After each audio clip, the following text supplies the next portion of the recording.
বাড়িতে আসার পর মা বাবা সবসময়ই আমি যেটা পছন্দ করি সেই জিনিসগুলো করার চেষ্টা করে। তো দুপুরবেলা মা এই যে পিঠা বানাতে বসেছে। আমি বলেছিলাম যে পিঠা বানানোর দরকার নেই, যেহেতু তুমি শীতের দিন 2বার করে আমাকে পিঠা বানিয়ে পাঠিয়েছিল। তারপরেও মার কথা যে গরম গরম তো আর পাশে বসে খাওয়াতে পারিনি, তাই এই যে পিঠা বানাতে শুরু করে দিয়েছে।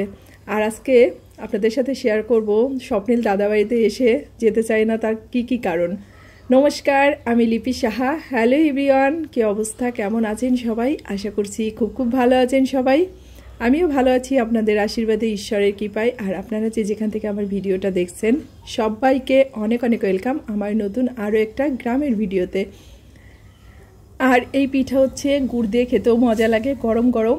আর এদিকে মা হচ্ছে পাশের চুলাতে দুধ বসিয়ে দিয়েছে, ওই দুধের মধ্যে খেজুরের রস দিচ্ছে। যে তো খেজুরের রসটা ফ্রিজে রেখে দিয়েছিল, এখনও গ্রামে কিন্তু খেজুরের রস পাওয়া যায়, তো একদিন পরেই পাওয়া যাবে। তো আমি যেহেতু আর একটা দিনও থাকতে পারবো না, তাই ফ্রিজে যেটা ছিল সেটা দিয়েই মা আর কি পিঠাটা বানিয়ে দিয়েছে। তো এদিকে এই যে এই পিঠাগুলো হয়ে গেছে, তো মা এই যে কাঁচি দিয়ে উঠিয়ে নিচ্ছে। আমাদের অঞ্চলে এই পিঠাগুলোকে বলে কাঁচিপুরা পিঠা, অনেকে বলে চিতই পিঠা। তো এটা কাঁচি পুড়িয়ে বানায়, এই কারণে এই পিঠার নাম হয়তো বা কাঁচিপুরা পিঠা। তো পিঠাগুলো দেখেন কত সুন্দর ফুলেছে, আর এই পিঠাগুলো খেতে কিন্তু অসাধারণ হয়েছিল। আর শুকনা পিঠাগুলো খেজুরের গুড় দিয়ে খেতে অনেক মজা লাগে।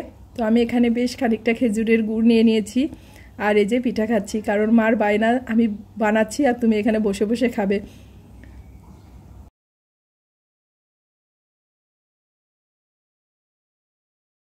এটা হচ্ছে গতকালের ভিডিওটা ছিল, তো ভিডিও তো অনেক বড় হয়ে গেলে আপনারা কেউ দেখতে চান না, তো আমি ভাবছি এই ভিডিওটা এর সাথেই আর কি অ্যাড করে দিই। তো গতকাল যখন বেড়াতে গিয়েছিলাম, আসার সময় আমরা মাঠ দিয়ে এসেছিলাম। আর মাঠে হচ্ছে আমাদের একটা বাগান আছে, মেগুনি বাগান, তো সেটা বাগানটাও দেখতে চেয়েছিলাম, তো সেই উদ্দেশ্যে আসা।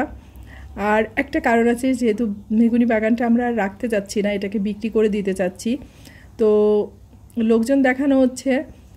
তো ভাবলাম যদি সামনের বছর এসে আর দেখতে না পারি, তো সে কারণে আর কি আসা। তো একটু ঘুরে ঘুরে চারদিকে দেখতেছিলাম, গাছগুলো বেশ বড়ই হয়েছে। ভিডিওতে ঠিক অতটা বোঝা যাচ্ছে না, কিন্তু অনেকটাই মোটা হয়েছে।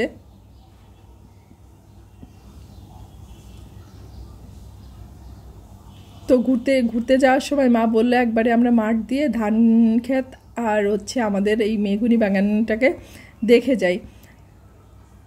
তো যেহেতু গতকাল বৃষ্টি হয়েছিল, তো মাঠটা একটু নরম আছে, মানে মাঠের মধ্যে দিয়ে যাওয়া অনেকটাই কষ্ট। তো আমরা ঘুরে আর কি সব কিছু দেখে নিলাম।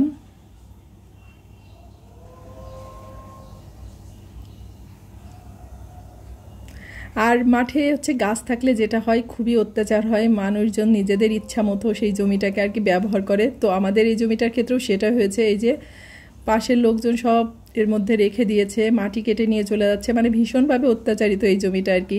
তো গাছগুলো বেঁচে ফেলতে পারলে এই জমিটাতে ধান চাষ করা যাবে ও অন্যান্য ফসলও চাষ করা যাবে, সে কারণেই আর কি সবাই মিলে আমরা ডিসিশন নিয়েছি যে বাগানটাকে আর কি বিক্রি করে দিব।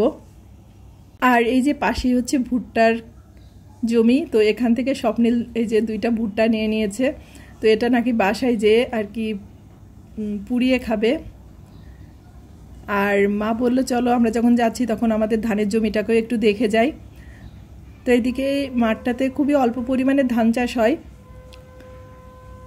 তো এবার দেখলাম যাদের ধান হয়েছে অনেক ভালো ফলন হয়েছে, যেহেতু এবার হচ্ছে আবহাওয়াটা ভালো ছিল, তো ধানটাও অনেক ভালো হয়েছে।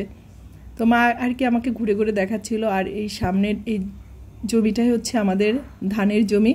তো এই যে এটা হচ্ছে আমাদের ভুঁইটা। তো দেখলাম বেশ ভালো ধান হয়েছে, আর ধানগুলো 10-15 দিন পরেই কাটা যাবে।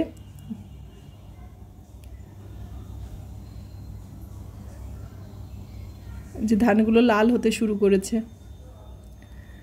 তারপর মাঠ দিয়ে যাওয়ার সময় স্বপ্নিল দেখে যে দাদুরা সব জমিতে কাজ করতেছে, মই দিচ্ছে। তো স্বপ্নিলকে বললাম যে মইতে উঠতে, আমরা ছোটোবেলায় এরকম মইতে উঠতাম। তো আমার জ্যাঠা আর কি উনি, তো জ্যাঠা আর কি মই দিয়ে জমিটাকে ঠিক করতেছিল। তো স্বপ্নিলও উঠেছিল, স্বপ্নিলকে একটু টানলো। এবার হচ্ছে এই যে আমার ভাগ্নি, ও আর কি বায়না হয়েছে যে দাদু আমাকে একটু নিয়ে উঠাও। এগুলো আর কি বাচ্চারা অনেক মজা পায়। মানে আমি চাচ্ছিলাম যে আমরা ছোটোবেলায় যে এনজয়টা করতাম, মানে আমাদের ছোটোবেলাটা যেমন ছিল, আমি ছেলেকে সেগুলো আর কি দেখানোর চেষ্টা করছিলাম। তো স্বপ্নিল তো এগুলো দেখে অনেক খুশি। আর সে এরকম মাঠ বাগান এভাবে ঘুরে বেড়াতে ভীষণই পছন্দ করে। এ কারণেই সে তার দাদু বাড়িতে গেলে আর ঢাকায় ফিরতে চায় না, ওখানেই তার অনেক মজা লাগে। আসলে স্বাভাবিক, বাসায় থাকলে তো আটকা থাকা আর হচ্ছে স্কুল আর মানে পড়া, তাছাড়া তো আর সেইভাবে কিছু নেই, কিন্তু ওখানে যে ফ্রিভাবে ঘুরে বেড়াতে পারে। আর এদিকে যে যাওয়ার সময় এখানে দুইটা বরজ, একটা হচ্ছে আমার ওই জ্যাঠা, যে জ্যাঠা আর কি মইটা নিয়ে টান দিচ্ছিল, ওই জ্যাঠার বরজ, আর পাশে এই বরজটা আমাদের। আর বাড়িতে এসে দেখি এক কাকা, সে হচ্ছে আমার জন্য রসুন দিয়ে গেছে, মানে আমি বাসায় নিয়ে আসার জন্য। সে রসুন চাষ করেছিল তাই। তারপর বাড়িতে আসতে আসতে তো প্রায় সন্ধ্যা লেগে গেছিলো। তো এদিকে ভাই হচ্ছে স্বপ্নিলকে ভুট্টা পুড়িয়ে দিচ্ছে, সাথে আমার ভাগ্নিও আছে। তো আজকের ভিডিওটা এই পর্যন্তই। সবাই ভালো থাকবেন, সুস্থ থাকবেন, আর অবশ্যই সাবধানে থাকবেন। আর ভিডিওটা ভালো লাগলে অবশ্যই একটা লাইক আর একটা কমেন্ট করে দিবেন। ভালো থাকবেন সবাই, আপনাদের সাথে দেখা হচ্ছে নেক্সট ভিডিওতে।